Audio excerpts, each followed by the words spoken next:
Jaimz! There he is, yo. There he is. He's in the house, yo. He's in the house. And again, everybody, if anybody's here knows, but if you guys have a question for the guests, please put them in the chat, or better yet, use a fresh bar, our channel point, and that helps me keep track of stuff. So if you have a question for St. Jaimz, please feel free to jump in. St. Jaimz, welcome. I appreciate you being here. Thanks for having me. What's up, man? Man, just doing this. I did my day job, and then I came and and now I'm doing my real job right here. Right. Man, I like your sunglasses. I feel like I need to have sunglasses too. Hold on, let me. Boom. Okay, we're here for it. Also, my little guy needs some sunglasses too. Since we're all sunglassed up, now. Oh my God, have you seen the new Usher, Tiny Desk performance? Super dope. Oh my God, it's so good. But you want to know what's even doper about that? You want to know what's even more dope about that? Hold on, I'm gonna bring it up. We're gonna change screens here. Give me a second. There's St. Jaimz. Hold on, let me get that Usher up. I'm gonna show you exactly what's even better. I know they all had glasses on. He did. But it has explicit language. Oh no, what are we gonna do? Look at this. Hold on. Everybody, he has he has clip-on sunglasses. He has clip-ons too, y'all. That's right. Me and Usher, we wear clip-on sunglasses. What's up now? Let's go. Anyways, okay. For real, I need to get that sample. Actually, that would be dope to get the Lil Jon. Yeah, for sure. Are you a fan of Usher? You a fan? Come on, man. Ain't no R&B without Usher. Come on, I agree. You know what's weird is that I keep seeing this. You know how they do the battles, or the verses. Thank you, verses. They keep on talking about it on Twitter. It's like they want to do a verses with Usher and Chris Brown, and I'm just like, I don't know. What do you think of that? I think it'll be a good. A good verse, simply because it is. Because I remember, I've been in the game a long time, 30 years. So when Chris Brown first came into the industry, him and Usher were in Atlanta shooting basketball. Chris was young, cocky, feeling himself. But Usher came in and had to like settle him down and give him some game, because with Jermaine Dupri and all that, and they just kind of had a conversation. And he kind of told him, he said, listen, if you want to stay in this game a long time, disrespecting other R&B legends and other people that's been in the game a while is not the way to go. And I think Chris Brown learned real quick, and it kind of helped him really stabilize himself. He might have been out of here because he could have got blackballed quick with arrogance, man. They don't play. Well, so that was quite a sidebar story I know about the situation. But for them two to come full circle, when Chris first came in with his first project, and Usher like mega platinum by then, so it'll be a good verse. And Chris got a lot of records, and so does Usher. Catalog is mad. He does got a lot of records. I just didn't see it. I guess for me it's because Usher is such a mega star from like the 90s, and like Chris Brown, he's more, I guess he's not new school anymore. He's been around for a while, right? But like, I don't know. They both been around for a while, and I think you got to remember, Usher has stayed relevant the whole time. Right. Like, when he wants to put out music, he stays relevant in the sounds and in what they're doing in R&B or trap soul, all that. Usher can do it all. So I think he can keep up with Chris. I think live, as far as a live singer and vocal style, Usher's going to kill Chris Brown vocally. Yeah.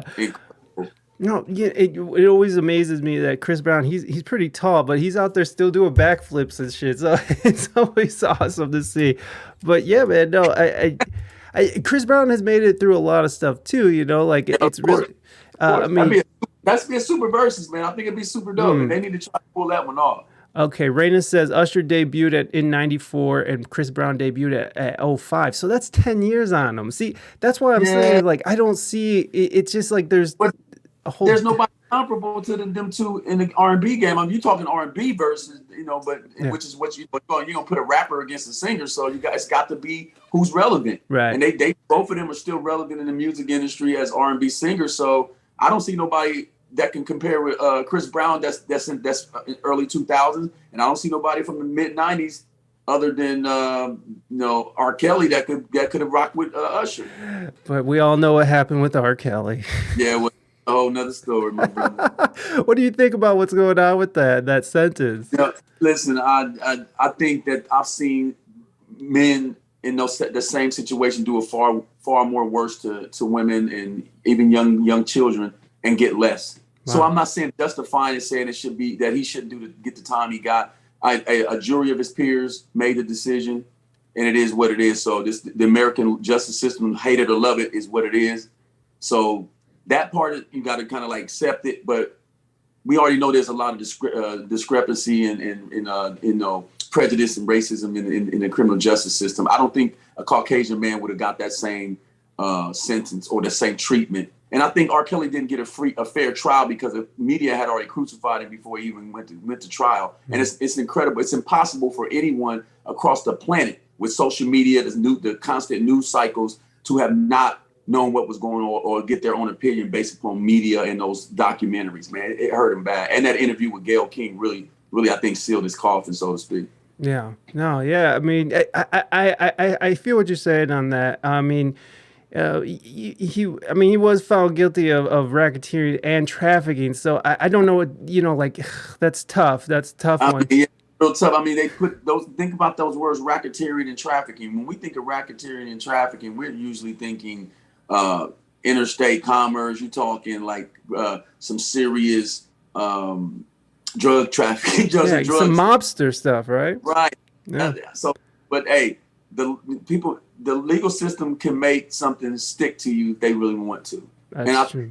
I'm straight up. I'm a straight shooter. As you get to know me in this business, I'm self-contained, independent. I can really much say and do what I want to do within legal ramifications, without legal ramifications based upon understanding the law. But what I'm going to tell you is, at the end of the day, this would have never happened to a white guy.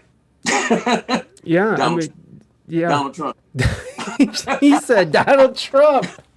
Well, no, because you're right. Because I mean, there's, kind of getting into the weeds here, but like, Donald Trump had some ties to Jeffrey Epstein, right? Come on, they all did, and they covered that up quick. Ain't nobody talking about it. Nope. You saw the documentary with Epstein's documentary with what he was doing and all the names in that book and all the people that came to that house. Ain't no way you can tell me them guys didn't indulge in some inappropriate activities when they came to visit that dude's island. Yeah. Island. Yeah. Come on, man. Lolita Island. No, for real. And Ghislaine Maxwell just got sentenced to 20 years for doing technically the same thing, right? Like she was. And so, like, I think there's a good case there. What you're saying is like this white woman who was born of a socialite. Socialite? Is that it? He is a socialite. Right, exactly. And Jeffrey Epstein, who was running around with all these high-profile people. And it's interesting because Jeffrey Epstein, the first time he got caught, they let him go. And it's like they're thinking that there's like some clandestine ties to, some Israeli CIA type stuff. So like... How deep does that go? And then here's R. Kelly, who just got hung out to dry for 30 years. So I think you do make a good point on that. My point is I'm gonna say something else. I really believe that the record industry, as a recording, the record industry, particularly mainstream labels or major labels, I think he was signed either RCA or Sony or one of those major giants. Think about this. R. Kelly got a multi-million-dollar catalog. If you can get him incarcerated for the rest of his life where he can't control his catalog and you end up owning the rights to his masters, what money would you be willing to put out to put him in a position to not be able to recover? So I think his label has a lot to do with this. And a lot of times you go against these major labels, they'll try to, I just believe it's conspiracy theory or not. Too many artists that were signed to major labels are out of here. Prince out of here, Whitney out of here, Michael out of here. I mean, some suspicious deaths too. They can say drugs, all they want to. Okay, just because drugs is found in your system, don't mean you put it in there. Yeah. Let's be clear. So, but whatever. I mean, I don't want to digress too much, but I think that we got to put everything in perspective and consider all angles, man. And I think that why would they want him to get out when they can own? Now they own this catalog. Yeah. And then they can talk all that, remove his mute R. Kelly all they want. But every time I go on sync licensing and pull up R. Kelly, I see all his records still getting streamed, still getting. Absolutely. Absolutely. Yeah. No. Somebody making money. Right. All those. Yeah, exactly. It's going somewhere. Every stream is going into someone's pocket, whether it's, I don't know if it's R. Kelly. So is that what they're going to try to do? Is that you think they're going to try to take over his catalog? And he already owned his catalog because he couldn't pay legal defense. He couldn't afford it. Think about it. Yeah. But he had the catalog, and somebody owns his publishing. A lot of these mainstream artists that we think are super famous, super rich, don't even own the rights to their music. Right. At all. Right. And that's a travesty when you put that time 30 years in the game and you don't own nothing. Yeah. That's incredible. Right. And what's interesting now is that you're seeing like these legacy artists, they're selling their publishing and they're selling their catalogs for $500 million, right? Like, but they're selling it for half of what it's worth, because those same people that are buying those catalogs will license that music in film and television. It's called residual income, long-term residual income. So if you sell your catalog for $100 million and the company that bought it makes $500 million, you basically lost out. Yeah. Yeah. You always want to maintain ownership, bro. Never sell it outright. Yeah, it does seem weird, right? Because that's like your kids are going to eat off that. Your kids' kids are going to eat off that. And then so what happens? What happens when, your grandkid blows through your fortune, that $500,000, because that's how it usually goes, right? Like usually the children of great people usually end up, kind of off the rails, right? They usually end up going a little wild. And so I could see that, like down the road, who is some of the people that, I can't remember, but there's been I think David Bowie sold his catalog recently. Oh, well, he's dead, so I don't. I'm sorry, my bad. David Bowie. What's the other one? Billy Idol, Sting, or one of them. Yeah, Sting. It was Sting. Yeah. I knew it was one of them rockers from the 80s. Okay, yeah. Yeah. My bad. No, it's cool, man. I can't remember either. It's a weird. Yeah. Sting sells his songwriting catalog for $300 million. Woo! But they gonna billion off the catalog. You bet you behind it. Kill it. Absolutely. No, man, it's a crazy game, man, and you've been doing it for so long. It's interesting that you've been able to sort of stick with it for this long, for as wild as it gets. Tell me about your. How did you get into music? How did you end up in the industry? Oh man, long story short, short story long. Short story long. We like the long style here. Reality is, man, I tell people all the time, for as being a black man in America and African American, however you want to word it, our struggle is deep rooted through our music, and our music is a byproduct of our struggle as a people, dating back from slavery till now. And I don't think a black person alive that don't love music to some degree. You know what I mean?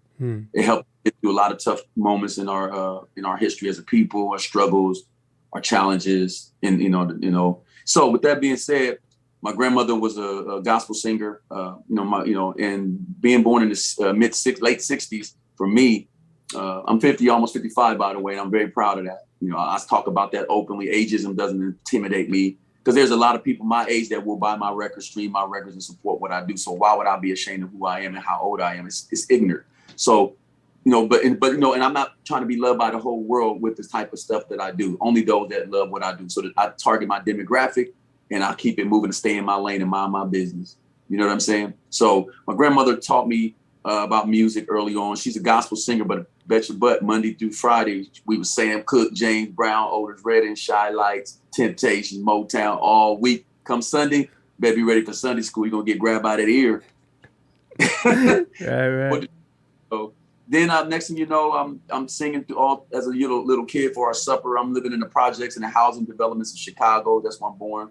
So we had a tip bucket outside. My mom and grandma, we put the tip bucket out. I'm doing Jackson 5 records at 5, sounding good as Michael. That's just what I was told. So, and then I got bit by the industry bug right out of high school in the military. I had a R&B singing group at the time, Jodeci, Boys II Men, Silk, and all them were doing really well at the time when R&B budgets were multi-billion-dollar budgets for rhythm and blues music. And so we won a talent show in Germany. I was stationed. I was in the military. When I went to the military right out of high school, got stationed in Germany, did a talent show. We won the talent show. The prize was to go to the Apollo Theater in New York City to amateur night, not showtime. Amateur night is where you can get booed, everybody there. Yeah. You know what I mean? Woo, amateur night is a whole different beast, my brother. So we didn't get booed, but we didn't win. So we flew all the way from Germany to New York to not win. That was just discouraging. However, we were coming through the train station in Times Square, harmonizing some stuff we had come up with. Someone heard us, contacted someone. Next thing you know, we auditioning for the R&B singer Joe, his team, his label. And next thing you know, we were singing backgrounds for Joe in 93, 94. Like, I Want to Know, Joe? Like, yeah. Okay, yes. Nice. Yeah. All right. Yeah. That was my start. And, once you get bit by that bug, it's crazy. Go ahead. Oh, no. I was saying hi to Portside Dive. Welcome in, Portside. Good to see you. Just greeting the chat here. Oh, okay. No problem. Yeah, man, that's awesome. So, like, what was that like, man? That's a really strange way to do. I mean, that's a very New York City sort of right. Such a discovery, like yeah. Because that's how they used to find artists. It used to be you discover them singing on the street corner or in the subway or homeless and living in a cardboard box next to their superstar. This day it's so common on the internet and TikTok. I mean, there's no element of surprise. There's no. You don't need to discover. Well, if you're looking for. Just click on TikTok. Well, yeah. Well, I mean, and that's the thing about TikTok. Even is that the deck is stacked because people can pay these companies to get your song to go viral. You know what I mean? Yeah. It's all industry owned basically. They got their hands in it, so it's very hard. It's really hard for organic growth, and that's what's so cool about you is that you do have that organic growth that's sort of just come off of your hard work and years in the game. So that's really dope. But yeah, even TikTok, it's so manufactured and so absolutely. Which is why when I post stuff, I don't post stuff to try to go viral or to look silly. It's a lot of silliness. And ain't nothing wrong with it because I think with all we've been through in the last 3 years with the pandemic and the global economy and all the drama in politics, man, people just need a comic relief, man. You got to laugh at stuff, man. So I go on TikTok to kind of chuckle and laugh at some of the stuff. We're human beings. We're funny, man. We come up with some of the craziest stuff that goes on, man. The internet is incredible. So I love it. I love that aspect of it. But if you're really trying to market yourself on TikTok, you can cancel Christmas. It ain't happening. Cancel Christmas. Well, that's how much it's going to cost to get any kind of marketing down there. I mean, because it's just such a... I mean, TikTok I heard somewhere that TikTok has surpassed YouTube on hours watched. And you think about how long YouTube has been around, and then think about how long TikTok has been around. I mean, that's a powerful platform. All good things must come to an end. You understand? All dynasties must crumble. So it is what it is. YouTube been locking it down on the video channels for a long time, and they try to reinvent themselves with all this different YouTube music, YouTube this, Vivo, all that. But in the end of the day, TikTok is supreme, and that's why you think back when Trump was trying to make sure it was a U.S.-based owned company. People thought he was crazy, but the fact still remains. I'm not a Trump fan by no means, but if something makes sense, it makes damn sense. Absolutely. And we wanted to make sure we own, as a country, had access to ownership of that platform. Otherwise, it was going to be banned. Remember when everybody went up in arms over it? Oh yeah, I was one of them because at that point I was addicted to it. Well, I still am. Like I love TikTok, but I heard that they're starting to talk about that again because they're just now bringing it back up because we just found out that that the Chinese government is actually receiving that information. So all of our metadata is being delivered right to the CCP. So it's, Mhm. or is it CPC? I don't know what it is, but the Chinese government basically. Gotcha. You're absolutely right. I'm not a Trump fan either, but he was talking about this, and now it's sort of all coming back around on us, and here we are, where all of our data is going straight to the Chinese government, and for whatever reason, for whatever they're trying to do, I mean, there's just a lot of weirdness going on with that. I hear you, but let me say this, man, about the data. If you're doing what you're supposed to be doing, collect my damn data. I don't give a damn. What you gonna do? Staple some shit to my credit report? As long as you may fix it while you're at it. So, I get all the big hubbub and the big fuss about data, but let's be clear. Our data is being sold when we log on to any of these platforms, sign up to any of these banking institutions, whatever we do, they sell our social security number and the same data. And I wouldn't be surprised that espionage is going on with information within the ranks of the government and CIA and all of them. I don't give a damn what they say. It's about greed. We are a greedy ass country. Absolutely. And a greedy ass planet. Real talk. So I feel like this again. If you're doing legal activities, and I mean, if you're living in the legal world, you're handling your business, you got nothing to be worried about. Take my data. I mean, because I can't control. You can't control. You can try to protect it all you want. Remember, what's that lock, that security lock thing that everybody remember? People VPNs. No, I'm talking about when they protect your identity. Everybody was paying all this money to get the identity protected with a secure lock. What was it? It was a name brand something like McAfee or no, it was, identity. It protects you against identity theft. It was a company out there making millions off of people with that crap, still getting their identity. Oh yeah. So no, it doesn't matter. LifeLock? Is it LifeLock Porter? Yeah, LifeLock or something. Remember, LifeLock was a big deal, and everybody was spending all that money trying to protect all that stuff, and people still getting breached. For real though, no, it doesn't really matter. I was hearing it somewhere, like they were talking to an ex-CIA agent, in which CIA agents seem like once you're in the CIA, you're in it for probably for life. You know, they say they're retired, but you know they're still in contact with everybody. And they were saying it's like at this point, it doesn't matter what you're doing. Like they're gonna be able to get through your firewalls. They're gonna be able to get through your VPNs. They're gonna be able to get through. It's over basically. It's over. There's no real protection. If they want something, they're coming to get it, and they're gonna get it. The worst cybersecurity in the world. There's third world countries with better internet, broadband, and internet and security, cybersecurity than we got. For real. Come on, America. We got to do better, man. We busy watching TikTok, and so none of us are going to school for IT and math and science, and it's just crazy, man. We just behind in all of that stuff. We got to do better. You're absolutely right, man. Like it's really interesting what they promote on TikTok, and it's really interesting what the kids of this generation want to do now, because it doesn't seem like no one wants to go into the sciences. They just want to be a TikTok star or a YouTuber or a gamer. Do a lot of twerking. Exactly. They just want to twerk and look hot. That's like all they want to do. Meanwhile, in China, I'm not trying to badmouth the Chinese people. They're beautiful people. It's just that in China, their TikTok is so different. It's all educational. It's all based on engineering and facts. And it's all, it's anti-American rhetoric. It's like all this stuff that's very educational and lifts people up. Meanwhile, we have people over here, just twerking and pulling pranks on people. Man, we are what I call a Sprouts generation. Sprouts, the store, the organic store. I do. We're vegetables generation. This generation is vegetable, bro. I tend to agree with you. I think that there's something fundamentally missing from this new generation that's come up, and there's a lot that I do like about it. I like the idea that they're trying to find equality, and they're trying to find this equal space for everyone to feel comfortable and to feel like they have a place to stand on this world.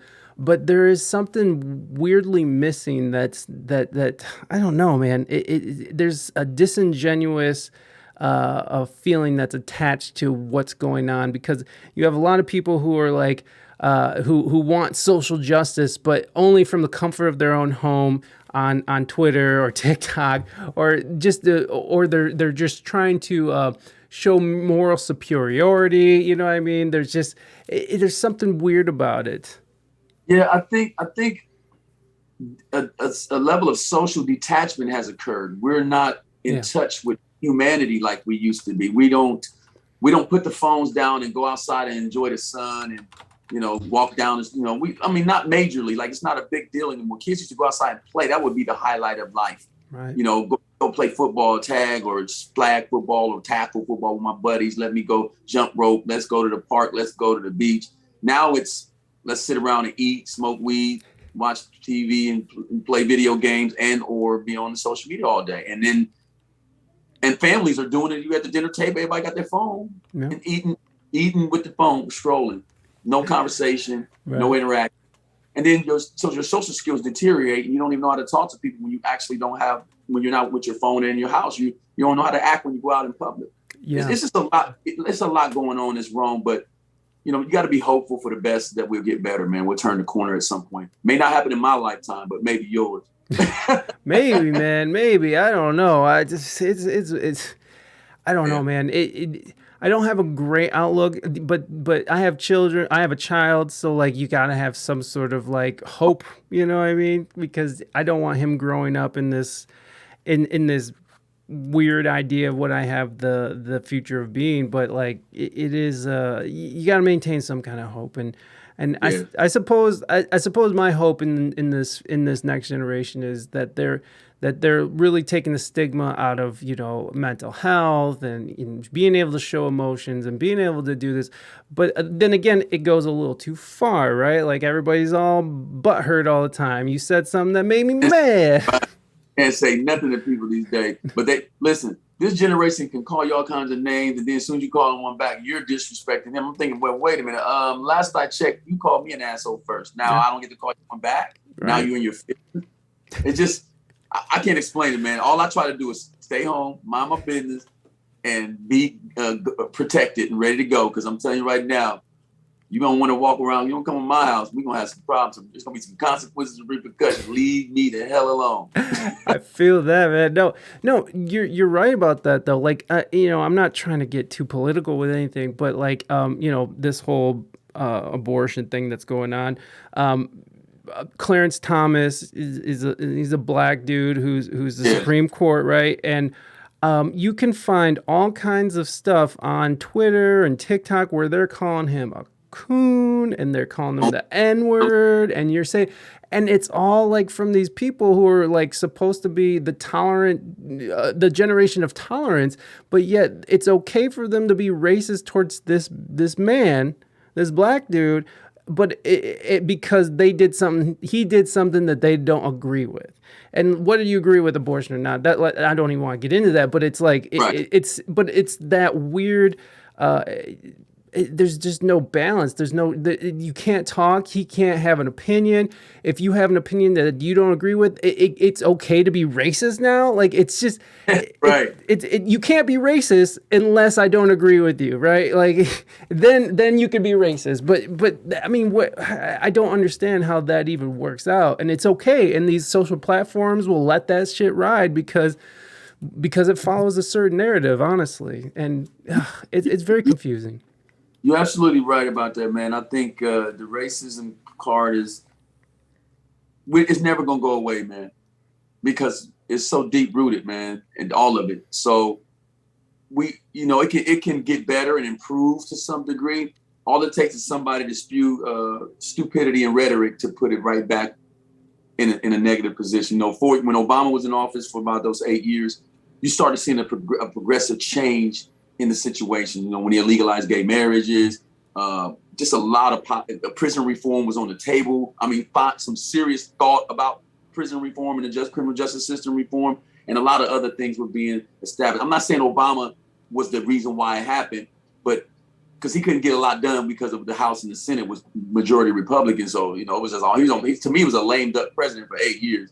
For the most part, the biggest thing he did was the healthcare reform, sweeping reforms in healthcare, and getting that bill passed, the Obamacare. I mean, that was incredible because Hillary Clinton was trying to do that when Bill was in office. So, but outside of that, soon as Donald Trump came and got in office and started that whole, all that, it's crazy, man. The country just went south fast, like the first year.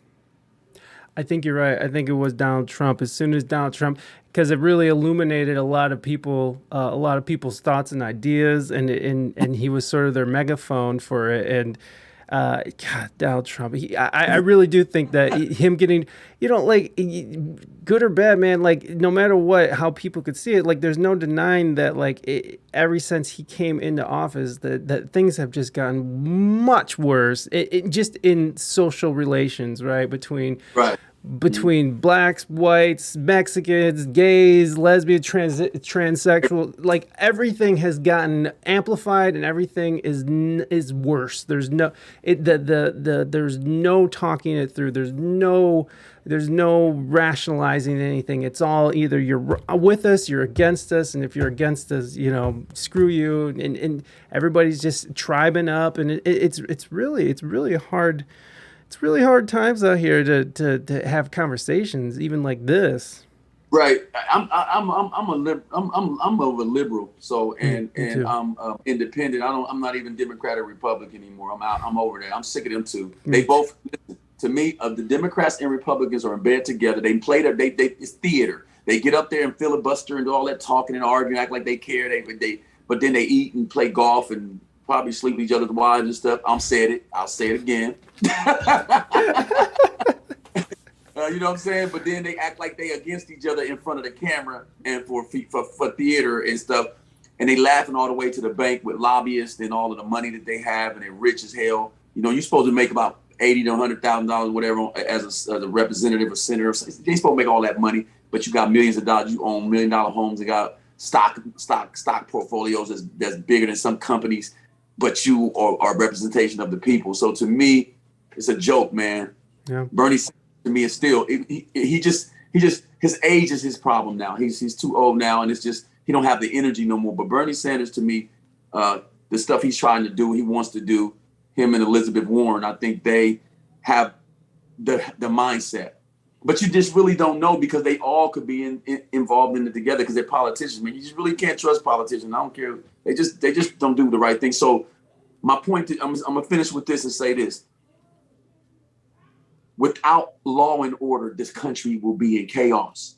So it's very imperative that the laws and the legislation that we allow to be passed is fair and equitable across the board. You're not going to agree with everything that gets passed into law and bills and all that stuff, but you got to have some order, man, or we're going to be wild, wild west. They was just shooting people shooting each other with no recourse. It was crazy. So we don't want to go back to that type of stuff. And it feels that way, philosophically speaking. Go ahead. It does. And Papa Sweet, and good to see you, Papa. I remember when my parents calling Obama the Antichrist and saying that Democrats wanted to destroy America back in 2008. It has gotten worse, but I think this has been the trajectory for a while. And yeah, I do too, but I think it was just definitely amplified when Trump came into office. But yeah, it's a tough time, man. But we'll get through it. We'll get through it, or not. We're resilient country, man. We've been too far. It was worse in the '60s, man. It was crazy. All the assassinations, and, crazy stuff. So this is like, it just our natural tendency is to overreact or to react to drama. And people, it's like when one person's running down the street from something. You don't know what they're running from, but you start running with them because they're running. Right. So it's like, what do? You just got to learn how to think for yourself, and more importantly, do your research. People just react to the first article they read. Oh my God, and then they don't read. They don't cross-reference it. They don't get more than one source, and then they just run with a narrative, and then that's when the fake news becomes into effect. You know what I'm saying? So at least sources before I believe some shit. Yeah, you got to though. You got to, like, you can't just go off what CNN is saying or what Fox News is saying. They're all mouthpieces for a specific group of people, and it's like, and that's what they're paid for. That's the government gives them. They give them the script. It's like. They're literally just told what to say, and then they say it, and there's no. Like, it's independent journalism, I think, is is blowing up right now because of how much people are just over this bullshit, like, because it's all just they said this, so now we're gonna say the opposite. It's like there's no coherence, there's no objective reporting. It's all just there's a narrative behind everything that we see. And I think people are getting sick of it. And I'm the same way. I'm not Democrat or Republican. I think that both sides are just disgusting. And you're saying how some of these people are making more money than, certain companies. It's like, why is there TikTok creators that are able to follow Nancy Pelosi's investments, and they're making money off of Nancy Pelosi because they just follow her investments, follow what she's doing, because she's insider trading constantly. They're all insider trading. And you know how much they get charged for insider trading if they get caught? They going to prison. It's prison. No, it's $200 fine. Oh, it used to be like you get insider trading, you going to prison. Martha Stewart went to prison, not congressman. What? Yeah. Hey, listen. Who's at that level to be able to have that level? Who's insider trading? There ain't a lot of black folks. There ain't a lot of Latinos.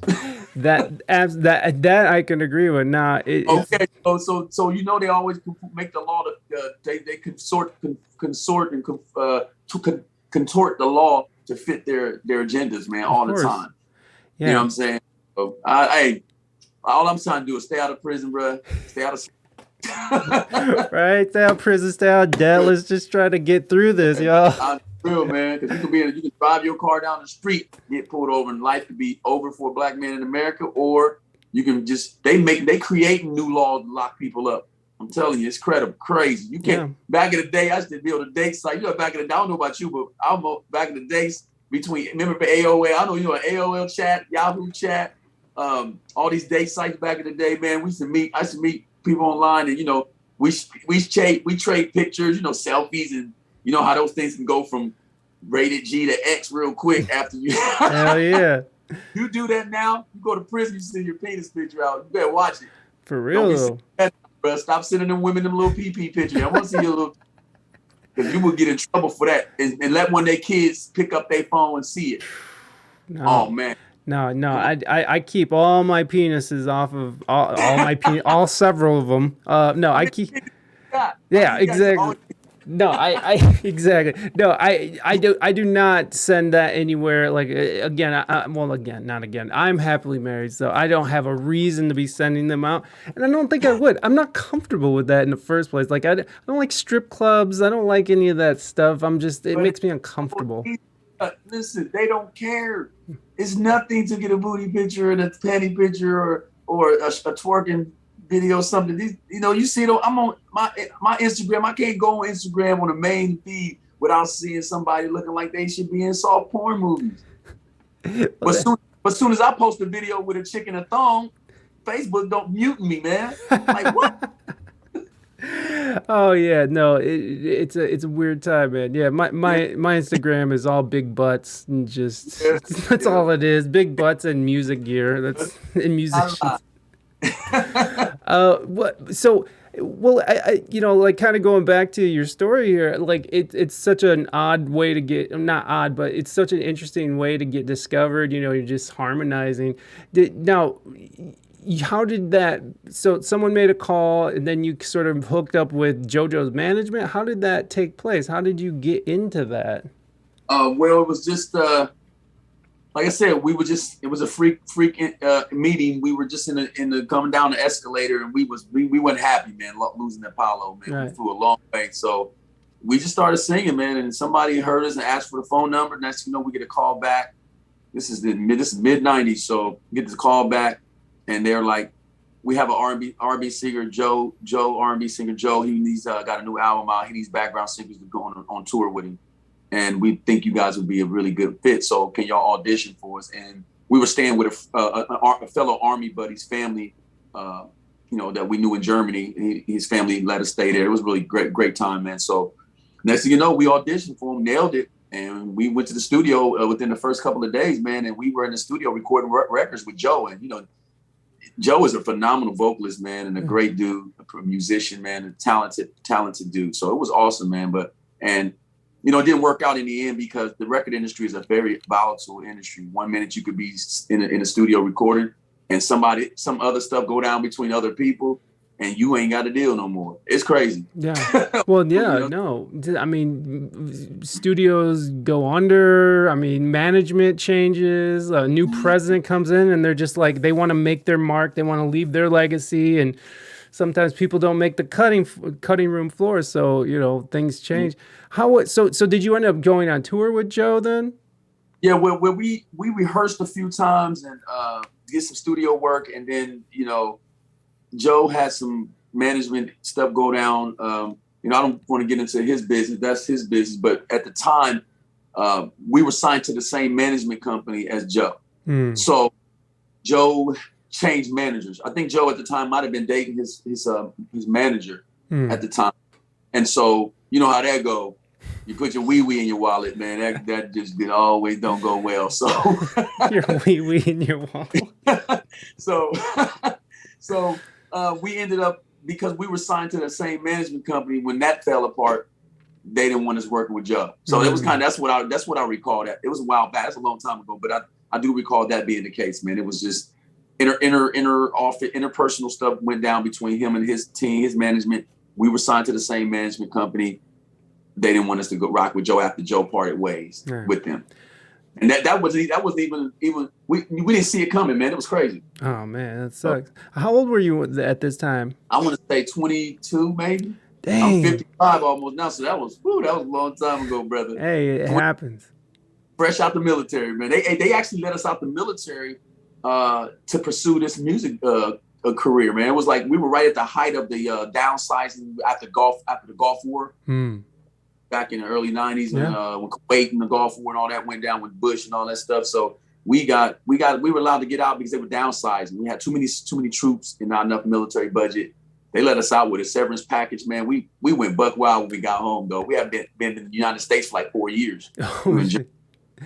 So yeah, I was gonna ask. I was like, that's pretty young, and you're in an interesting position in life. I mean, how did you handle that?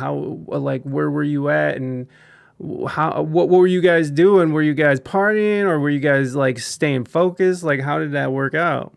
Well, I'm gonna tell you this. I mean, I was always focused, but it was just, we were young, man. When you're 19, 20, 22, and you know, you get a taste of this industry. Back then, the R&B world was ridiculous. I mean, them cats were spending $1 million on videos. Yeah. They would get big time budgets to make, dare I say, some of that music wasn't that seriously done.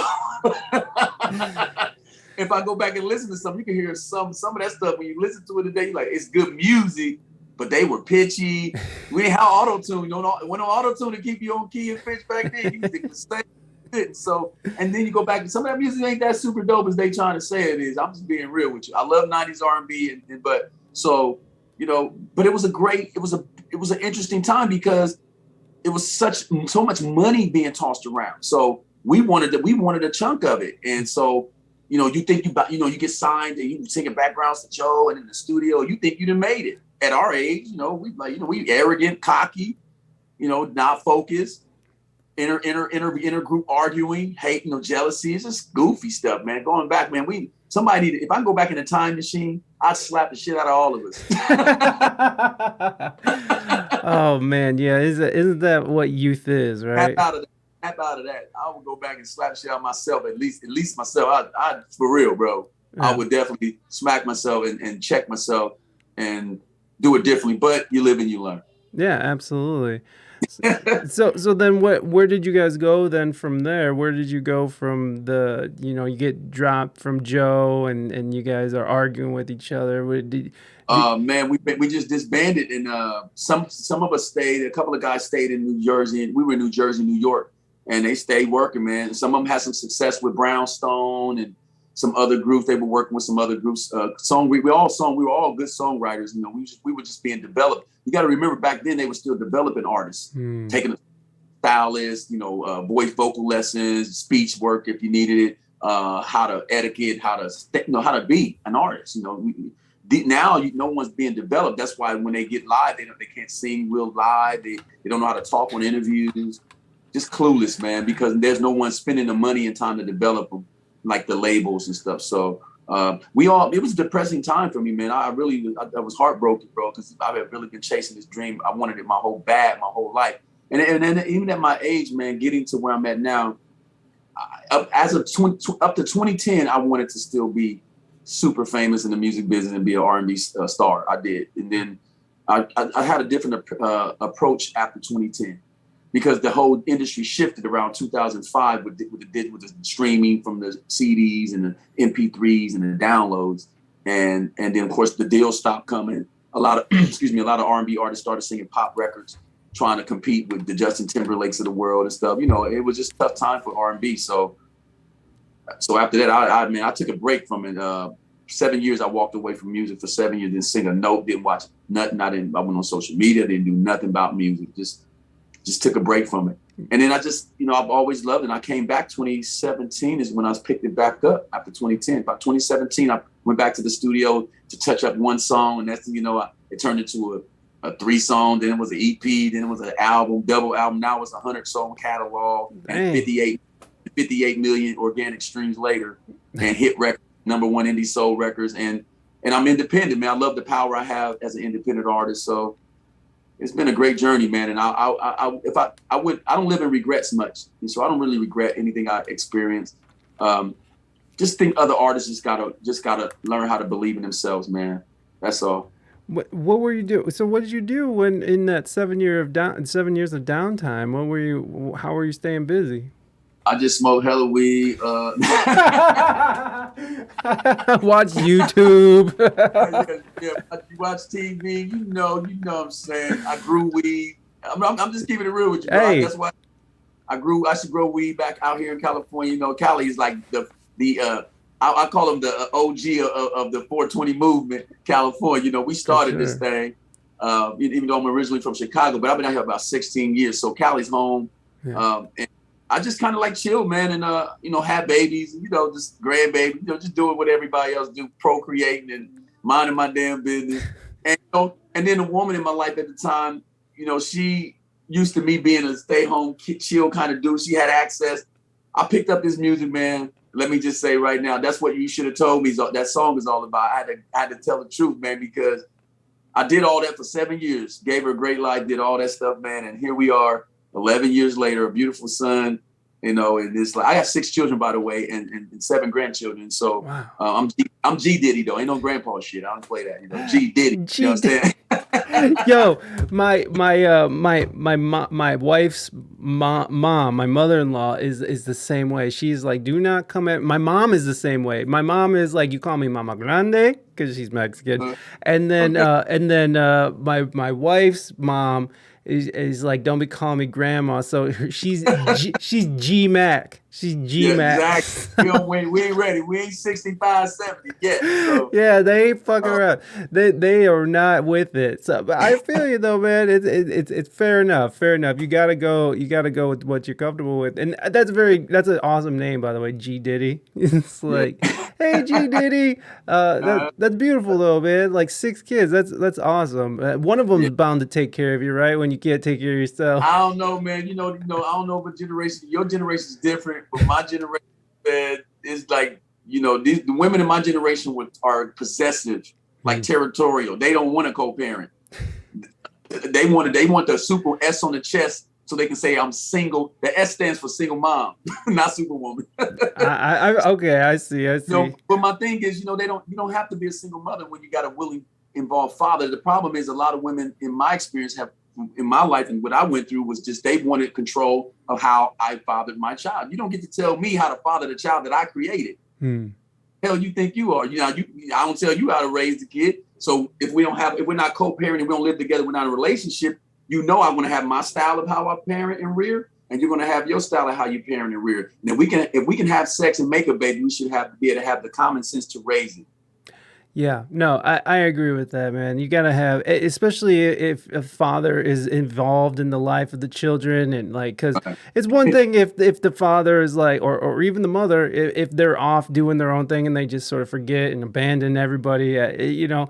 But like, if the father is involved and wants to be involved and is financially, you know, providing, even though you're not together, yeah, you should have half the say, right? Like you should at least, at the very least, have half the say of what goes on. And so it's very skewed, especially out in California. It gets weird out there with with how things lean towards the women. Which I'm not trying to, you know, say anything bad about women or anything. It's just that the reality is that it is skewed towards the women, and probably for a good reason. But as I don't know, as we progress and as things become more progressive, it definitely seems like if both parties are involved and they're both financially involved, then there should be a little bit more balance. And the poor kid is like on the swivel, mommy, daddy, daddy, because it's just like stereo, you know. Right. So depending on what you're listening to, but I think it's just, you know, so for me, the music, you know, once I picked back up the music and got busy with this, and now I'm not just wearing one hat. I'm not just an R&B singer and a songwriter, and I'm a producer. I own my own independent label, LLC. I have a promotions company, a distribution company, radio station. I do it all, man. You have a radio station? Yes, my own station, you know. So that's dope. That's really cool. DRT digital reporting station. So, you know, play my own damn records. I play what I want. No, you know, I feel like as independent artists, how important do you think it is for independent artists to take on these different roles? Like, you know, I know a lot of people who like make their own graphics, they make their own music videos, or at least they hire their own people, they have a team. Like, how important do you think that is as independent artists are coming up in this game? Well, obviously, it's if no one's going to do it for you if you don't do it for yourself. So, you know, you gotta, you know, you just find your lane, your niche, and what you're good at, and of course, like you mentioned, a team is essential. So why reinvent the wheel when you can find someone that does what you need done better than you, but you do it with them? I mean, you'll collaborate, you have a partnership, a relationship, and I pull together the best. When I create records, I try to find somebody that play guitar, dope, good bass, keys, bring me elements that I can't create and bring in. And so you just collaborate with people. But as an independent artist, you got to have a team because you can't do this by yourself, man. It's impossible. It's so many moving parts to being an artist, putting out a record, monetizing your brand and your content as well. So it's a lot to learn, a lot of lessons to learn, and it's a lot of financial cost involved that you didn't foresee when you thought you wanted to be a singer or a songwriter or a recording artist. What are some examples of that? Like, you know, you got to pay for music videos. You got to pay for the wardrobe. You got to cover your production costs, your studio time. I mean, back in the day, if a label discovered your talent, they would be willing to invest in you to do the same thing. But then they own your rights, your brand, your likeness and image and everything, and you just might be the star of the song and the star of the music. But when they get tired of you, they can toss you away, man. They can shelf your project. They can tell you, no, we're not doing. You ain't going to sing like this. Don't wear this. Don't talk like. I mean, it's incredible. You want the power and the autonomy. You might as well go get a bank loan. If you can finance a house, you can buy some Jordans. You can buy a pound of weed every month. You can go ahead and finance your music career, man. Where's your priorities? How important is it to you? People, sometimes it's not, this stuff ain't that important to people as much as they think it is when the reality slaps you in the face that, hey, it's going to cost me at least $200,000 to get my record on mainstream radio and Billboard. Yeah. Yeah, no, it really is just, and as sad as it is, it's like, that is it's very just money based, right? Like, yeah, real talk. If you're a billionaire and your daughter wants to be a pop star, well, you can just simply pay for her to be a pop star. And Hulk Hogan. Hulk Hogan.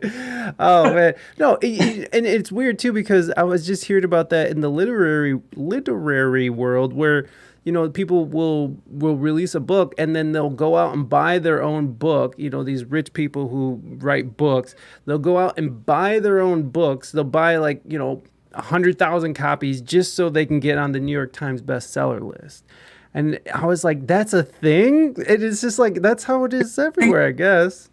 The industry too. Yeah. They back in the day, you think. Anyway, I'm gonna leave it alone. Drake gets the billions of streams. I'm telling you, come on, man, stop. You know how hard it is to get organic streams, bro. Nobody's going to Spotify. I mean, you got curations, editorials. I get it. They get all these little gimmicks as to how you stream. But the reality is, man, it's such a hard task to do. So back in CD days, they buy their own CDs. If I'm Michael Jackson and I just dropped Dangerous, and I can spend a couple $1 million because I'm damn near a billionaire, and I can go platinum in the first day because I bought 1 million of my own damn CDs. That's normal. That's like everybody does it. That's classic. People probably streaming their own records. That's part of it too. I stream my own. I stream my own. Run those numbers up, baby. Run those numbers up. Hey, but as long as they're organic, because Spotify will take your ass down. They will ban you. Yeah, man.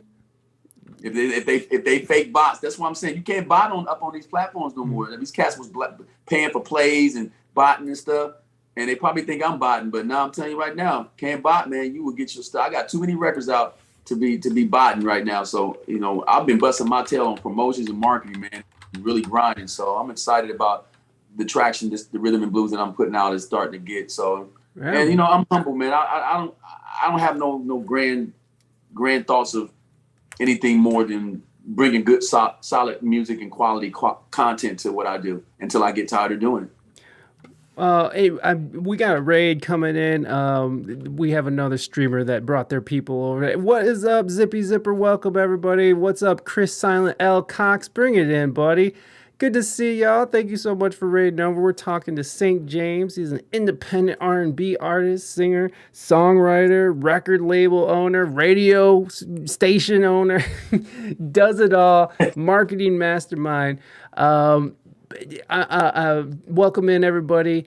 I usually play a song, but since St. Jaimz is not familiar with this whole platform, I'm going to reserve the song for another time, y'all. So I'm not going to sing tacos to St. Jaimz, okay, y'all? I'm just saying. You got to usually sing a song? Yeah, when people raid, I sing It's Raining Tacos. It's ridiculous. I let me hear it. Yeah. Okay. Go ahead. All right, I'm going to do it. You up on my account, do your thing. Go ahead. Well, this is embarrassing because you're obviously a way awesome singer, and I am a very not awesome singer. So you do it. You better calm down, everybody. Morby, welcome in, Morbs. It's good to see you. All right. Well, then, since St. Jaimz. Go ahead with that acoustic, boy. Stop. Ziggy, it's that little bit you play. Stop playing. Let me hear. All right, hold on, Ziggy. I'll do that at the end. I'm not doing Sad Boy Summer for St. Jaimz. Okay, that's not happening. I'll do that at the end, though. I promise. Hold on. Let me get to the right thing. And then hold on. I'm gonna bring you in. Where are you? There you are. There he is. All right. All right, y'all. Zippy Zipper, welcome in. Thank you so much for bringing your family in, and good to see y'all. I'm going to sing a song for you, and I'm going to be very embarrassed while I do it. It's raining tacos from out of the sky. Yes, tacos. No need to ask why. Just open your mouth and close your eyes. It's raining taco. It's raining zippy. Out in the streets, yes, zippy. All you can eat, lettuce and shells, cheese and meat. It's raining zippy. Yum, yum, yummity yum, it's like a dream. Yum, yum, yummity yum, more sour cream. It's raining zippy. Ooh, zippy. Ooh, zippy. Ooh, it's raining zippy. It's raining zippy from out of the sky. Yes, zippy. No need to ask why. Just open your mouth and close your eyes. It's raining zippy.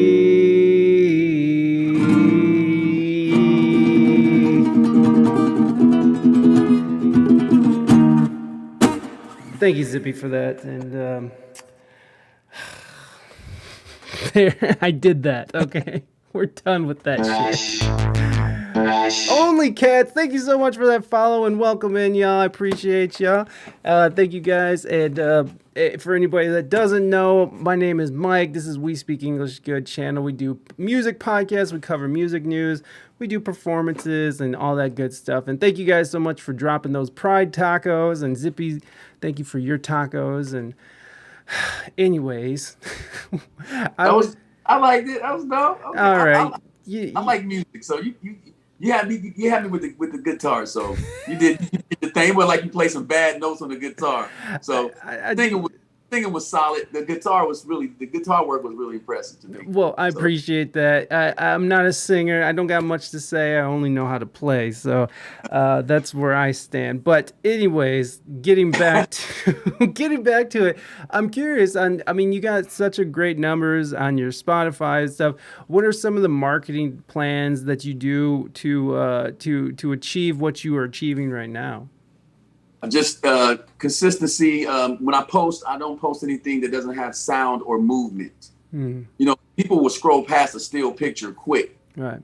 But something that's moving or got music to it, they typically kind of stop and observe it a little quicker. And that engagement is just as important as actually impressions. I mean, impressions are just as important as engagement. So, you know, I do that. That's a tactic. I try to focus on, you know, utilizing the apparatus the right way. They you know, Facebook allow you to boost posts, Instagram, TikTok, all of them allow you to spend a couple extra dollars to get your thing trashed. Whether you get super traction or not, you got to try. So you got to invest in that kind of things. Old school street team. I call it a virtual street team. Find a lot of like-minded people. There are people that will just share stuff on social media for free just because they share stuff. Yeah. That's just the thing. Find those kind of people. And they'll share, if they like what you do, they'll share your stuff. And you don't even have to pay them with it because they'll just do it. They're doing it anyway. So I utilize that stuff. And then every now and again, you pay people for their work. And some people do this for a living. They're like social media consultants. And that's just what they do. They build up a following and viewership. And so you want to find them, pay them a couple bucks a month. They're going to share everything you post or that you have, you know, within reason. And so, and then, you know, there are marketing promotions. You got to old school with it. You got to invest in like digital radio campaigns. You know, just find all the music charts that's from the UK. You got to try to get your music outside of America because that's where you're going to get most of your traction in European countries and the UK, even Asia, Southeast Asia, you know, Japan and China. They love American music.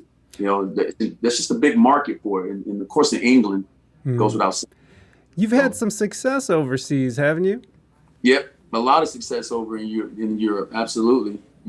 I was actually one of the first premier artists off of CD Baby that got a situation. I went over to the UK over because I was on CD Baby. I was in friendship with Derek Sivers, the first original president of CD Baby, man, when it first launched, man. And so I'm like an alumni of CD Baby, man. I was killing the game on independent artists, selling CDs back in the early 2000s, I think 98, 99, 2000. Wow. Show up. So yeah. I've been doing this a long time, man. Yeah. What were you doing? So you were able to go over to Europe and tour a little bit? Yeah, because of CD Baby and my music online. And then my music wasn't even that super good then. It was just... For real, I go back and listen to that stuff like, what the heck? Well, yeah, man, I love CD Baby. I mean, that's what I use. That's what me and my wife both use. I mean, now it's, you know, something completely different than what it was, yeah. but they do a solid job on, especially because there's so many different options to distribute your music digitally now. And it's really weird because some places, I think like DistroKid, I don't know. What do you use for digital distribution? Well, I've been everywhere, man. I've been everywhere, man. So let me tell you, I went through a lot of distributions. It's a tough distribution. Is really hard because the companies aren't paying, man, what they're supposed to, man. I don't care how many streams you're putting up, they're not paying out consistently. It's taking them 6 months to get your money to you. It's insane. But I've been everywhere from Empire, Bandcamp, TuneCore, CD Baby, DistroKid. I even had a distribution company out of Australia. I had my own hub through Distro Hub that I created. And it's just been a messy experience for me on the distribution side of things. I think I found a home with Amp Suite. With currently. It's my own independent. I have my own distribution company, household name distribution. So I can sign other people to my distribution company. Put out the art. Oh, that's dope. That's dope. Now, well, I guess where I was going with all that was with, because some people have to pay like a monthly fee for that. But like that's the great thing about CD Baby is you pay per song or per album. You pay one time, and then they distribute everything to, different places. And now they have like Facebook. Now, if someone uses your stuff on TikTok or Facebook, you can actually make money off of that. And so that to me is very interesting too. But go ahead. It's called sync licensing, exactly. Basically. And so so when people put a picture on stories and they look up music and they search your name and put your song on the picture, there's monetization there every time they do it. So so that's part of it. And so that's a new digital thing that they're doing. Shazam as well. When you got to pay for those extra perks, and they find a way to make their money, but it is what it is, man. So but going through a third party distributor like the mainstream, like Sony, Orchard, all those other name brand ones, man, you got to know somebody, and typically it's a third party situation. You can't get away from a third party situation in most cases.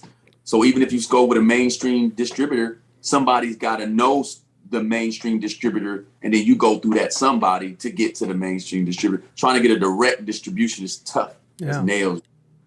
Now, have you gotten in like into any like playlists, like the Spotify playlist? Have you ever looked into that or? Yeah, man. When I first came 2020, when the pandemic first hit, because I told you I picked up been in the industry. I'm only 2-3 years back into this really hardcore, like, and it's amazing the traction I've gotten in less than 2 years. Yeah. But with that said, man, it's just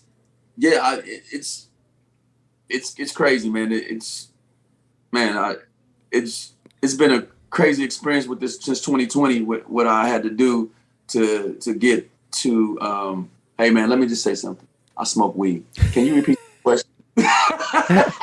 No problem, man. No, I was stalling trying to remember what the hell you asked me. No, I was asking on like Spotify playlist. It's all good, bro.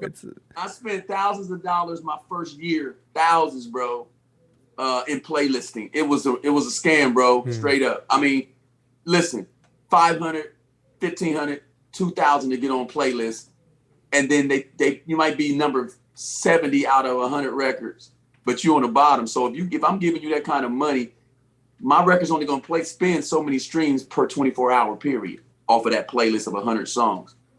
So the best way to play, the way to stream, the best way to get your record streamed is figure out how to get direct catalog streams where someone goes straight to your name, types in your name in the search bar, clicks play, and walks away.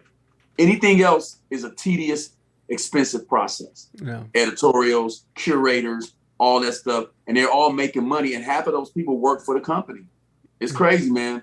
So I found a way to stream organically without playlisting. I still have my stuff organically hitting playlists, but I prefer my catalog. Just go to my names, type in St. Jaimz, and click play, and keep it moving. And put the thing on repeat. Thanks. There you go. And everybody in chat, you can go and make sure you follow St. Jaimz. I put his website in there. You can check out his new single, which is the you should have told me, which is in there. You can check out the video, and then his Instagram's in there. But you can go to his main website and you can get to all his socials and you find out all about St. Jaimz. And if you're listening on the audio side, make sure you go in those show notes and click around and support St. Jaimz, because, well, I'm telling you to do it. I like this place. It's very educational. Only Cats TV. Thank you so much. I try to make it educational. We try to make it interesting. We enjoy. Thank you so much for coming over here and learning with us, because we're all learning here. No, I worked with, because I write music as well. Me and my wife write. We're a writing team, I guess. Middle school teacher. Hey, that's right. Go get it. Middle school. I fear the middle school age. I fear them. They scare me. Those middle schoolers. They're intimidating. Yeah. No, we wrote some music for this lady who had a little bit of money. A lot of bit of money. I shouldn't say a little bit. She was very wealthy, and she still is. And she got involved with some people who were distributing her stuff, and she was getting all these hundreds of thousands of play on these songs, and we're like, oh, this is really cool. It's cool to be a part of something, be a part of a project that's getting some traction. And man, I don't know what the deal is, but maybe she was just a little too trusting, or some people get a name, or they work with somebody once, they work with Justin Bieber once and they coast off that, but that's all they got to their name. And they sort of, take advantage of people because of that. And so what ended up happening is that she ended up hiring the wrong people, and it was all bot plays. And so Spotify, Tidal, everybody just tore her stuff down. And then she had to really fight to get her stuff back on there. And once she got it back on there, it started to get more traction again, but it wasn't like it was. So it is a very sketchy business when you're talking about getting involved, finding these people or these playlists or people who are like, yeah, I'll get you 100,000 plays for, like $5,000. And and if you have the money, the thing is, like we were saying earlier, if you have the money, you can buy your way into certain situations, but it's like, it could also result in you getting your stuff taken down and you getting banned. Yeah, you're absolutely right. But I think, I think you just gotta kind of, you don't know who to trust, man. So that's the number one thing. So, I'd say people just try to do your due diligence, get some references before you just give somebody a whole bunch of money. Get references and get testimonials, or at least go on Yelp or something. I mean, I don't know what you need to do, but get on Yelp. Yeah, no, something, right? Because there's so many people out there that are trying to take advantage of you. I mean, this is a business like any other business, and there's crooks and there's good people, there's terrible people. Have you had any experiences with any bad experiences that and how did you get out of them, if you can remember? You spend money and people don't deliver the services that they say they were going to deliver. I hired a publicist out of LA, a PR person. Now I gave him $1,500 what he asked for to get me like more interviews, podcasts, next level stuff. He Rolling Stone. He's even the emerging artist type. A lot of those magazines will feature a guy like me as an independent artist on the rise, or up next, or emerging artist, whatever, that kind of stuff. So I paid for that.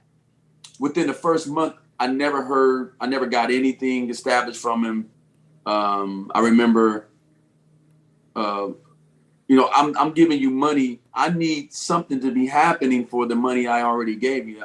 Something. Can I get a couple of interviews out of the $1,500? Right. Can I get a couple of press releases or something? Nothing. And but this guy came heavily vetted as somebody that was really going to do good work for me. And then he told me I needed to be patient. It takes time. I'm like, it don't take that damn long. This is a social media age. Right. Elon Musk can fly to the International Space Center and back before you can get me something done, fool.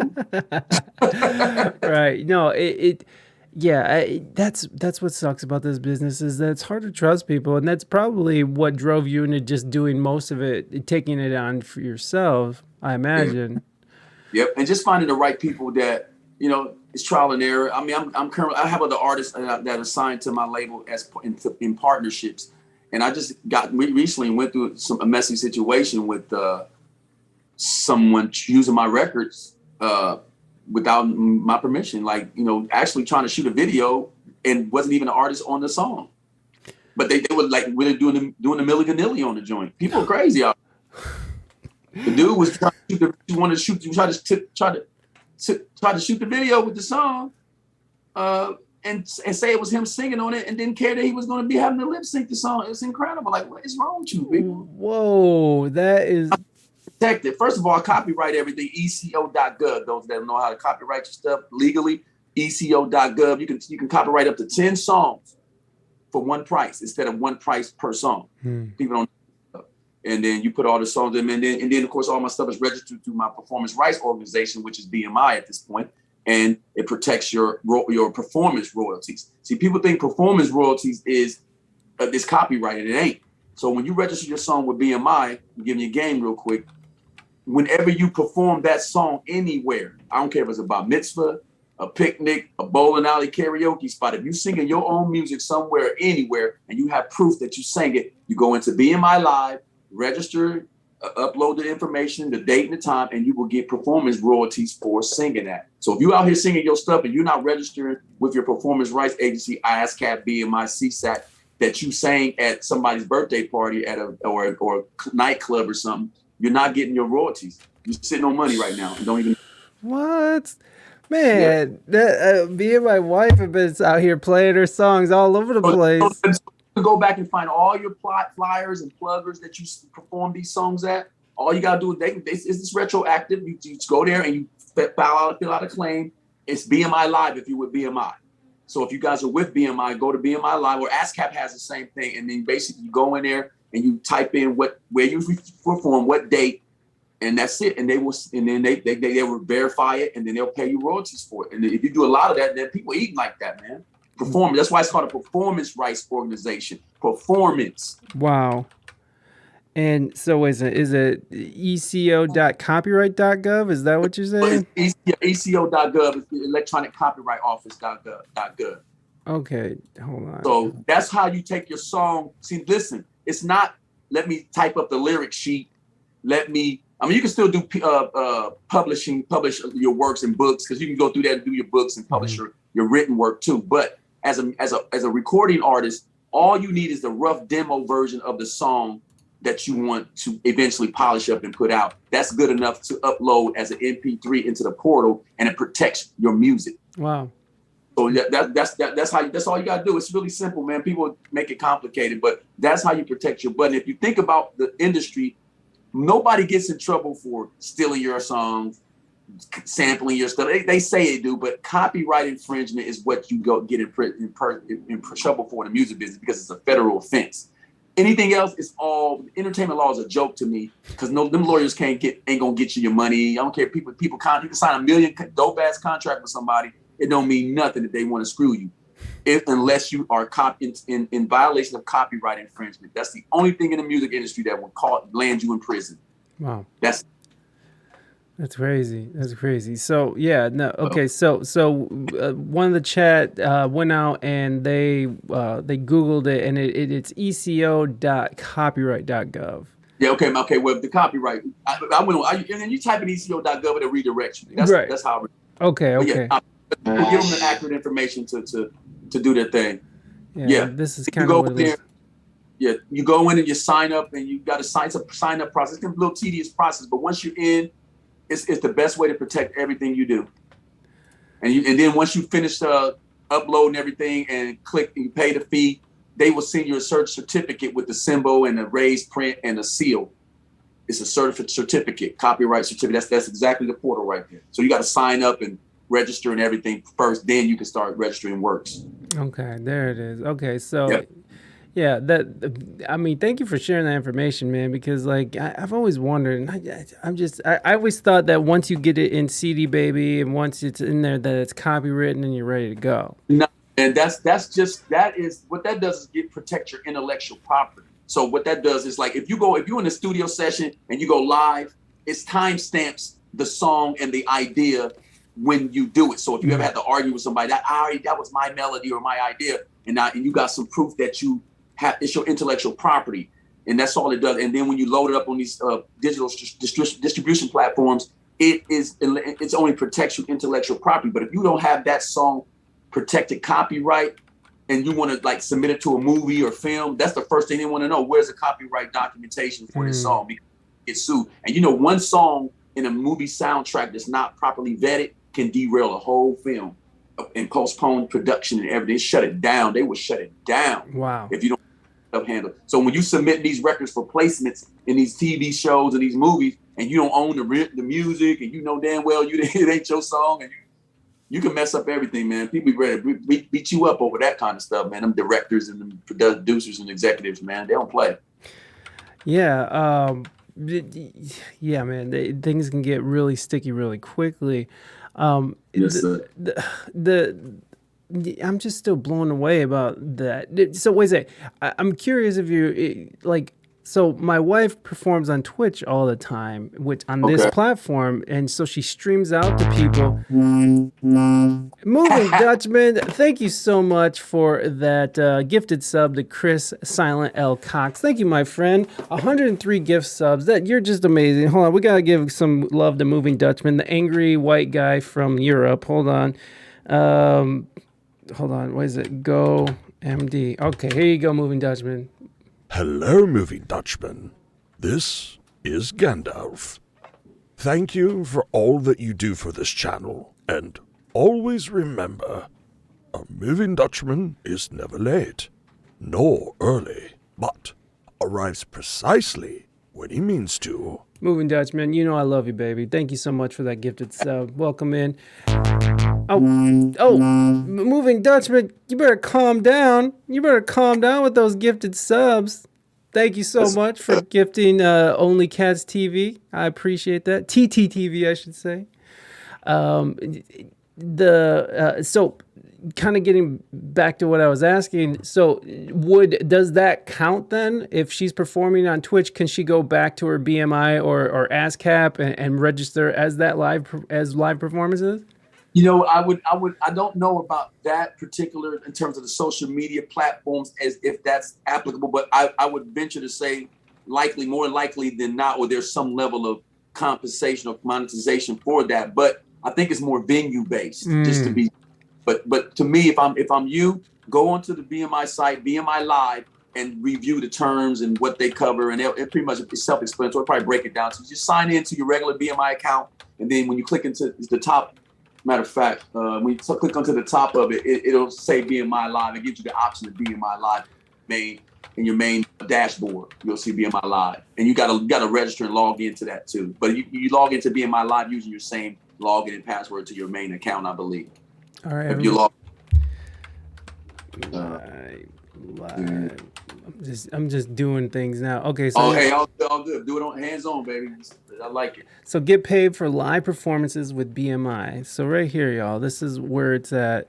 So if you're registered, depending on where you're registered, if you're registered with ASCAP or BMI, they're both pretty similar on what they do. So then you want to go and make sure that you sign up. And anytime you perform out there, you're performing your own music at venues. And we gotta look into seeing if performing on Twitch counts as well, because that's it. So with Twitch, they kind of pay for. They license the ability for people to play covers on Twitch, but they don't pay for distribution. And so when you have a video on demand, which is what's left over after we're done streaming, there's a video that's left over, and they call it a VOD or video on demand. They consider that distribution, and so they don't have a license for that. So what you see are these bigger streamers who play covers and their own music. They remove their VODs after they're done streaming. So I'm wondering how that works too, because if they're paying for licensing for you to play covers and play your own music, then I'm wondering if that is something that would count. And Oversight Mod, what's up, buddy? Yeah, I think you have to. If you everybody's entitled. If you're signed with those performance rights organizations, you're entitled to a personal agent or someone that is responsible for working with your catalog and your music, and they have a responsibility to help you find work too. A lot of artists don't know that your performance rights organization is supposed to help you.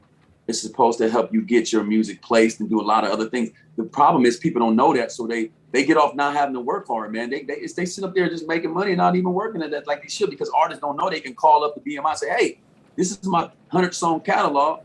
I need my songs to be starting to move, and blah blah blah. The difference between BMI, ASCAP, and CSAC is CSAC you cannot be a member of CSAC without being solicited. Like you have to be recommended. They're vetted. They don't play that. And that's I think Beyonce's with CSAC. People, mainstream artists, big time artists are with CSAC because CSAC is a little more tailor-made, custom level of performing right organization. ASCAP and BMI is like a dime a dozen. It's so many people just, oh, let me go to BMI and register. Let me go to ASCAP and register. But CSAC is specialized, man, and they making some serious moves, and their artists are working. And but these two other organizations have a responsibility to put artists to work and do stuff with their music. And if you don't say nothing to them, they're not going to do anything. Wow, including pay you.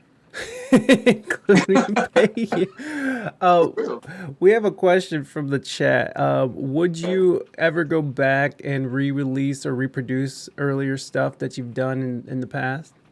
I actually have taken some old records and revamped them and flipped them a little bit and polished them up to the current sound and production and the team that I have now. So absolutely. A good melody is always going to work for you, and a good, and a hit is a hit. And sometimes it may, at the time you worked on it, you may not have had the money or the budget to bring it to where the level it needed to come to. And then you just never give up on the record, man. Always revisit it. Because just because it's old to you, it's new to someone that's never heard it. So always give it a shot and polish it up. I've reworked some records over and over until it just felt right. And then, it's cool. You know what I'm saying? It's music, man. It's interpretation. It's like painting a beautiful picture. Not everybody's going to get the picture. They're going to interpret it how they feel. So can't get caught up in what other people think about what you do. Just if you feel good about it, then run with it. Right on, man. That's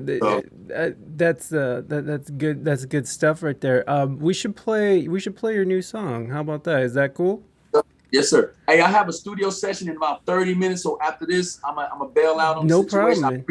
The opportunity. I want to shout out people real quick before you start the video. That'd be the last thing if that's cool. That's totally fine. All right. Thank you so much for allowing me to have a voice on your platform. I don't take it for granted. I appreciate everybody that shows love to R&B and of course my brand St. Jaimz Household Name Entertainment. I want to thank Coco Reyes Entertainment, my promotions and marketing director, for putting this together for me. I want to thank my team, Jay Ross, the boss, my public relations, Jay Ross. I want to thank Natasha Britton, my promotion specialist, my team, engineer, producers, everybody that's involved in what I do. And, Max Caesar and my girl Cece, Miss Cece off the hook out of Louisiana, got my family out of Louisiana. They showed me a lot of love, helped me with the streaming game and teach me some stuff. So, and my family and friends and man, everybody out there that supports R&B music.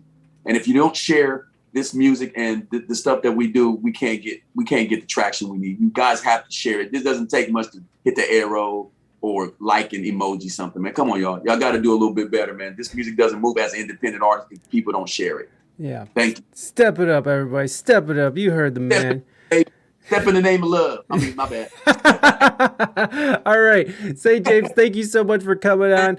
We're going to play the new single, You Should Have Told Me. Again, click on those links in the chat. And then if you're listening on the audio side, y'all go in the show notes and do what this man said and click around and support, because this is real talent with real knowledge. And I just appreciate you sitting here and spreading the good word, St. Jaimz. Thank you so much. And I'll talk to you soon, my friend. All right. Appreciate you, Mike. StJaimz.com. SaintJaimz.com. St. Jaimz. Let's get it. Let's go. All right. So we're gonna play. You Should Have Told Me right now, and I'll see you later, man. All right, my brother. Thank you. All right. Peace, everybody. Thank y'all. Later.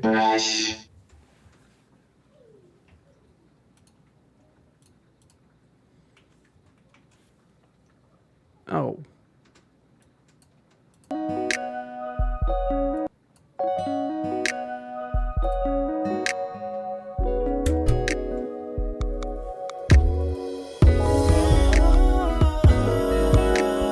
Just like the air I breathe, you were such a part of me. Let's rewind, let's rewind, let's rewind. Let's rewind, rewind. Thinking back on the first time that I met you, girl, you didn't know which way to go. You had no self-control, your family wasn't cool, and you were sleeping all alone, baby. But now I got you pulled back together. I used to tell my friends we done been through stormy weather. You went and got messed your head up, and now you wanna leave. Girl, I won't shed a tear. Why you wanna mess around? Why you wanna mess around on me? When I gave you everything. If you wasn't happy, maybe you should've told me. Maybe you should've told me. Maybe you should've told me. Said I love will last, but it's all in the past. Why would you lie to me? Why you lie to me, girl? If you wasn't happy, maybe you should've told me. Maybe you should've told me. Maybe you should've told me. Now you see the grass ain't greener on the other side. You're trying to hop back in line to take another ride, but girl, this ain't no switchback, and you can go forget that. Try hard to understand, there ain't no second chance. I cleaned up your credit when you didn't have it. Wasn't making money, wasn't living lavish until I took control completely, and all I asked in return is for your loyalty.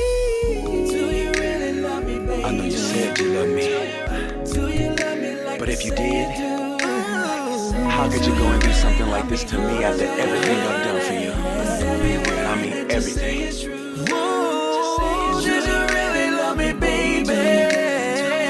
Do you love me like you say you do? Did you love me? Do you really love me, honey? Do you really love me, honey? Every word that you say is what you say is true. Why you wanna mess around? Why you wanna mess around me? When I gave you everything.